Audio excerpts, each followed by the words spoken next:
Do not underestimate the power of trash. White trash, to be more specific. No, I was not talking about myself. Today, we empty, dumpster dive, cut, melt, pierce, turning actual trash into hand-embroidered couture. So please join me for my most challenging upcycling project ever. Things are getting real difficult. Calling this one BRIDEZILLA bag. Hello everybody and welcome back to the fashion rack. Step 1.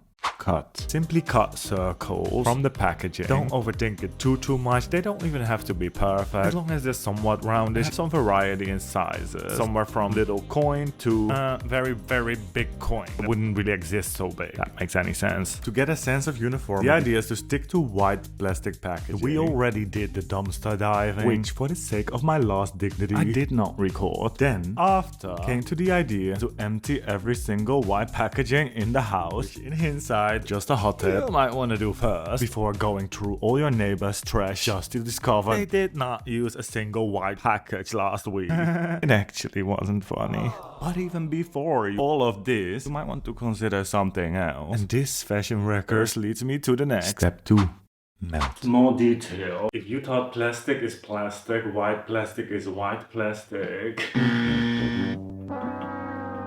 That's what I was thinking. Turns out, it's all different. Why is that important? Because I have been spending hours washing detergent, my kefir, my sunscreen, my lotions, everything in glass jars, all looking the same.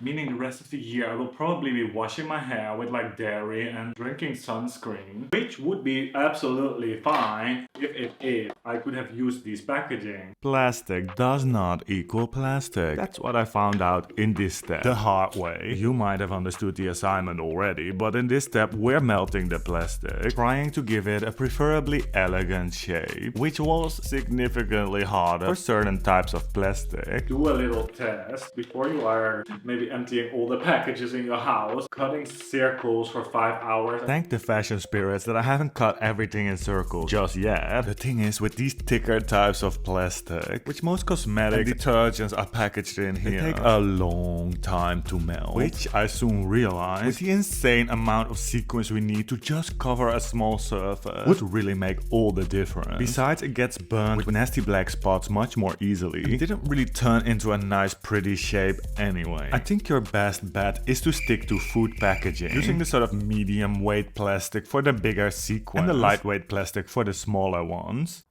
Ooh. You see, that's what I'm talking about. The thin plastic, it's just smooth, and you have this. You can give it a little squeeze, for example, and it gets more round. Open the window and ventilate well, because I'm not sure how healthy it is to sit in the plastic fume. I have a small suspicion it might not be too healthy. I didn't study chemistry, talking from street knowledge, you know? Do you believe in science? Because I was the other day on Instagram and I saw this girl making like bags out of like trash. I was inspired, but it also made me very much think of the day when I was still a little fashion student and I would make sequins out of CDs. And I thought in 2024 you will never find CDs anymore. The very next day on the street, doing my little run, so many. In case you're very young, these are CDs. So grab your dad's CDs. That is, except if he listens to Britney, obviously. It's Britney, bitch. Then take your mom's, and vice versa. And when you cut towards the middle with your fabric scissors, just kidding, don't call the police. But then you're able to split the two layers. And it's the bottom layer that I found the most aesthetically pleasing. See, there's transparent bits on it, still have somewhat of a Technicolor sheen to it. And bits that grab to the foil, which have a bit more of a metallic shine. And we can process it the same way as before. Cutting circles, melting, possibly shaping it a little with the fingers. But watch out, please, it can be hot. And piercing them all again. If it sounds exhausting, that's because, man, this shit was never ending. But you know me, I never complain. Well, at least when I cut it all out. I'm on a never-ending microplastic bender. So the front and back were all quite different, so I tried to burn them all from the same side. Not add too much heat, because that made the shine disappear quite significantly. Step 3.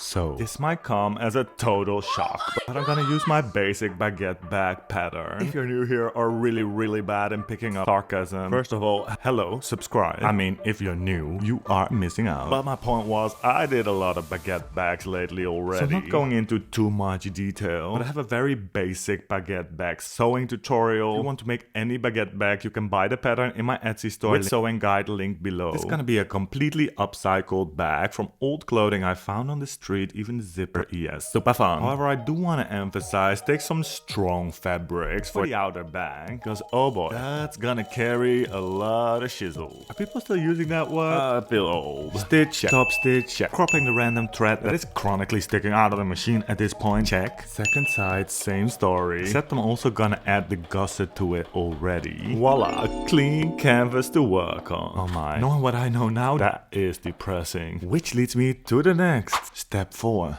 Embroider. Oh,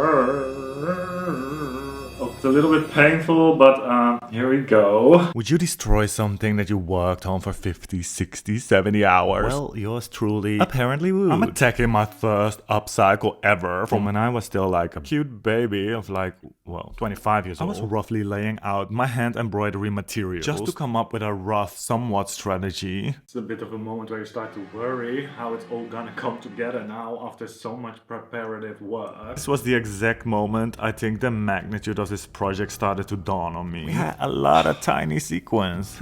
So cute. So much work. Sometimes I just don't know what I'm getting myself into, guys. No reason to panic if you listen to me carefully. Take your phone, download the Lock My Phone app, and lock your phone for the next couple of days. I have a knot at the end of the thread, then I pull my thread and needle through the fabric, just picking up a little bit of fabric, then going through the fabric in more or less the exact same way, leaving a little loop, pulling my thread through that loop. I usually repeat that a second time to have 2 knots on top of each other. You just want to anchor down the thread in the fabric really well. Add my sequin, go through the bead and go back down into the fabric. And I know this is gonna be more work, but every time I get on the back side of the fabric, I'm knotting off my thread again 2-3 times, so everything is gonna be attached well, and if in the unfortunate case something is gonna fall off, only one will fall off, and not a whole line of beads or sequins. If you want to be more secure, play it super safe. You can also embroider with like a double thread. However, that is actually quite annoying, as the thread much more easily gets knotted and everything.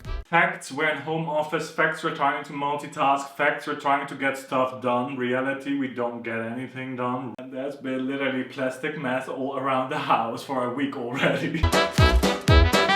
This is never gonna be really rock and roll, probably. But my initial plan was to do all small in the top and then go bigger to the bottom. We might get a bit more of a funky effect if we switch it up a little and just go a little bit more in spots. Like it's more some kind of wild growing, flowery sort of situation. In other words, I want to make the bag a little less cutesy what it was getting now. So my new strategy to embroider as irregular as possible. Contrasting small groups of bigger sequins with small groups of smaller sequins to create a more interesting texture, to make it a little more strange and high fashion, at least attempting to. But maybe it wasn't even that awful when I realized I need more sequins. I know, I was convinced I had enough after all these hours, but now I had the chance to add in some more really big sequins to create interest and hopefully speed up the process a little. 4 to 6 more days later. It wouldn't be the fashion wreck if it wasn't train wreck. Yes! Am I sitting here with toilet paper? Yes.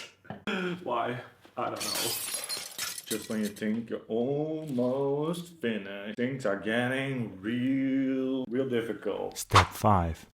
Close. Look, technically my seam allowance was still free. However, my embroidery got maybe a little out of hand here and there. Maybe even a little bit much, one could argue. And now use them.